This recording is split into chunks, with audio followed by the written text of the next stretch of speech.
Bonsoir.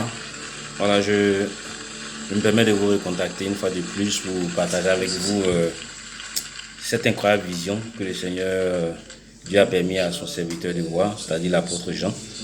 Voilà, il s'agit du trône de la majesté divine, voilà,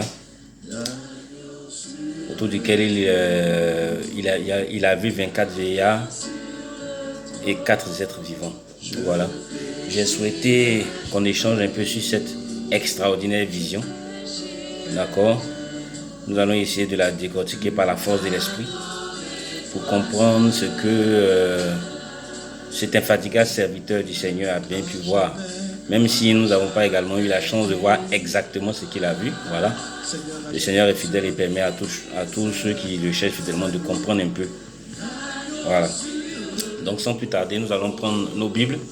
Nous allons aller encore dans le livre de l'Apocalypse en son chapitre 4.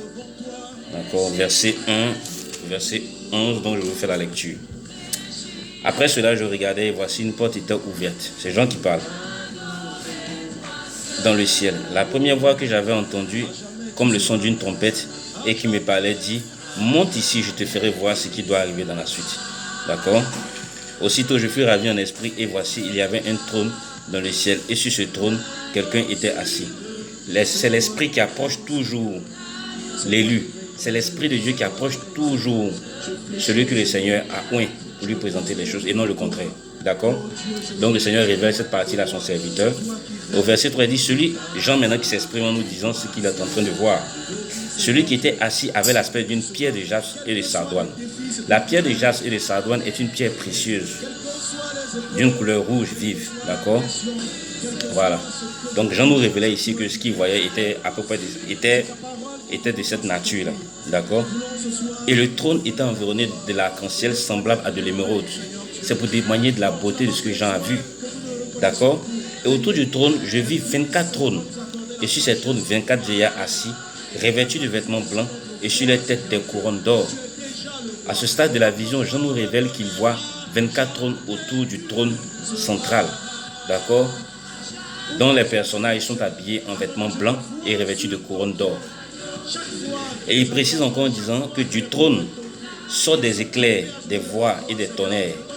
Devant le trône brûlent 7 lampes ardentes qui sont les 7 esprits de Dieu. Voici la révélation importante et capitale que Jean nous apporte ici. C'est que Jean voit devant ces trônes qui sont devant la face de Dieu 7 esprits qui brûlent comme des lampes ardentes et qui sont les 7 esprits qui appartiennent à Dieu. D'accord? Ensuite, on continue en disant, il y a encore devant le trône comme une mer de verre semblable à du cristal. Au milieu du trône et autour du trône, il y a 4 êtres vivants remplis de Dieu devant et derrière. Jean précise également la mystérieuse présence de 4 êtres vivants qui sont remplis de Dieu devant et derrière. À quoi servent ces créatures? Nous le verrons un peu plus tard. Le premier être vivant est semblable à un lion. D'accord? Et le second être vivant est semblable à un veau. Le troisième être vivant est à la face d'un homme. Et le quatrième être vivant est semblable à un aigle qui vole. D'accord? Jean nous révèle ici la présence de ces 4 êtres vivants qui sont devant l'éternel Dieu. Mais ces êtres vivants-là sont remplis de Dieu devant et derrière. Qu'est-ce que cela signifie? Cela signifie que rien n'échappe au contrôle du Seigneur Dieu. Absolument rien. Il voit tout et il sait tout à une vitesse extraordinaire. Le symbole spirituel que le Seigneur Dieu présente ici donne la sagesse à Jean de comprendre ces choses. D'accord? Ensuite, pourquoi ces 4 animaux? Eh bien, pourquoi ces 4 êtres vivants? Si je peux m'exprimer de la sorte. Le Seigneur communique toujours par des énigmes. D'accord? Le lion est associé à la royauté. Donc Dieu révèle à son serviteur ici que la présence d'un lion témoigne qu'il est le roi. Celui-là même qui a créé l'humanité, celui-là même qui est le créateur par excellence. Et donc il est le roi de tout ce qu'il fait. D'accord? Ensuite, la face d'un veau. Pourquoi le veau? Le Seigneur Dieu a travaillé d'un dur labeur. Et le veau symbolise ici sa capacité à pouvoir encaisser tout ce qui est douloureux. Le Seigneur a porté sur lui l'existence de l'humanité. Il a porté sur lui tous nos fardeaux, à tel enseigne qu'il a envoyé son Fils unique, le Christ, pour venir mourir pour nos péchés. D'accord? La face d'homme. La face d'homme révèle la sagesse. Dieu est assis dans la sagesse. Il sait toutes choses. Rien n'échappe à son intelligence. Il est celui-là même qui comprend et qui sait discerner tout. Et c'est cela le rôle de la face d'homme. D'accord? Et le quatrième être vivant, l'aigle. Pourquoi l'aigle? L'aigle est le symbole de la prophétie. Il n'y a pas meilleur prophète que l'Éternel Dieu. Quand il dit des choses, tout s'accomplit.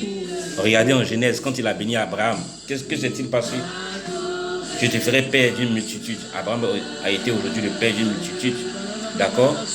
Il a promis tant de récompenses à ses serviteurs. Et aujourd'hui, le livre de l'Apocalypse aussi contient une promesse pour celui qui lira. Donc le Seigneur voit tout d'avance. Il programme tout d'avance. C'est cela, l'œil prophétique qu'il a, qui est symbolisé par l'aigle. D'accord? Alors le Seigneur avait révélé ces choses à Jean. Et Jean, par la force de l'Esprit, est en train de les contempler. D'accord? Au verset 9, il dit, quand les êtres vivants rendent gloire et honneur et action de grâce à celui qui est assis sur le trône, c'est-à-dire à Dieu, puisque c'est Dieu qui est assis sur le trône, à celui qui vit au siècle des siècles, les 24 vieillards se prosternent devant lui, se prosternent devant celui qui est assis sur le trône, et ils adorent celui qui vit au siècle des siècles, et ils jettent leur couronne devant le trône en disant, tu es digne, notre Seigneur et notre Dieu, de recevoir la gloire, l'honneur, la puissance, car tu as créé toutes choses, et c'est par ta volonté qu'elles existent et qu'elles ont été créées. Ici, Jean révèle l'interconnexion qui existe entre les êtres vivants et les 24 vieillards, qui participent à la gloire et à l'adoration qui est faite dans le lieu très saint au Seigneur Dieu. Voici ce que Jean a eu la grande chance de voir. Sinon, l'immense privilège de pouvoir assister à cette adoration. D'accord? Il est important pour chacun d'entre nous d'essayer de comprendre en méditant ce passage. D'accord? Le livre de l'Apocalypse est un livre fantastique. Je m'évertue de vous dire de ne pas avoir peur de ce livre parce que ce livre contient une très bonne nouvelle. D'abord, au chapitre 1, verset 3, il est dit, il est accordé une récompense à celui qui lit. Au verset 22, on vous fait la révélation que tous ceux qui ont servi Dieu verront sa face. Ses serviteurs verront sa face. Et on vous révèle la descente de la Nouvelle Jérusalem. C'est des choses à connaître. D'accord? Alors, j'ai tenu à partager ce passage important avec vous pour vous faire partager cet immense privilège que Jean a passé.